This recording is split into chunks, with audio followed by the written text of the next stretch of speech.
నెల్లూరు నగరంలోని స్థానిక వేదయ్య పాలెనందుగల గుర్ర బాబయ్య కళ్యాణ మండపం నందు సీమాంధ్ర సంక్షేమ సంఘం యువజన విభాగం రాష్ట్ర అధ్యక్షుడు లీలాకృష్ణ యాదవ్ ఆధ్వర్యంలో శ్రీకృష్ణ జన్మాష్టమి సందర్భంగా భారీ వేడుకలు నిర్వహించారు. ఈ కార్యక్రమానికి ముఖ్య అతిథిగా కోటంరెడ్డి గిరిధర్ రెడ్డి ముఖ్య అతిథిగా పాల్గొన్నారు. ఈ కార్యక్రమంలో చిన్నారులు శ్రీకృష్ణుని వేషధారణలో, రాధా గోపికల వేషధారణలో అలరించారు. ఈ కార్యక్రమానికి పట్టణ ప్రజలు విశేషంగా హాజరయ్యారు.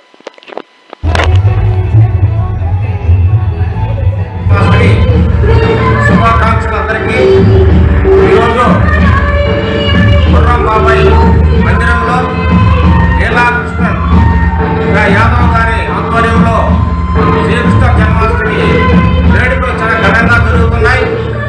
ఈ కార్యక్రమానికి మన జిల్లాలోని నలుమూల పాఠశాల విద్యార్థులు సాంస్కృతిక కార్యక్రమాలు చాలా అలంకరించగా ఉన్నాయి.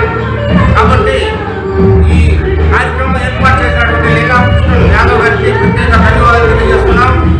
మరి ఇటువంటి కార్యక్రమాలు ఇంకా ఎన్నో జరుపుకోవాలని మరొకసారి శ్రీకృష్ణ జన్మాష్టమి శుభాకాంక్షలు. గుర్రంబాబే కళ్యాణ మండపంలో జరిగే జన్మాష్టమి వేడుకలకు మా పాఠశాలను ఆహ్వానించినందుకు లీలాకృష్ణ యాదవ్ గారికి ప్రత్యేక ధన్యవాదములు. ఈరోజు మా పిల్లలు కూడా ఈ కార్యక్రమంలో భాగస్వాములు కావడం మాకెంతో ఆనందంగా ఉంది. కృష్ణుడు అంటే పిల్లలకి చాలా ఇష్టం. కృష్ణుడు జగద్గురువు, కృష్ణం వందే జగద్గురు.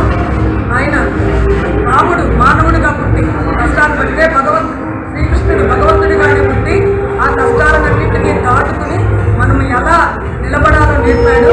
ఈ ప్రపంచానికే భగవద్గీతను పరిచయం చేసిన జగద్గురువు శ్రీకృష్ణ పరమాత్ముడు.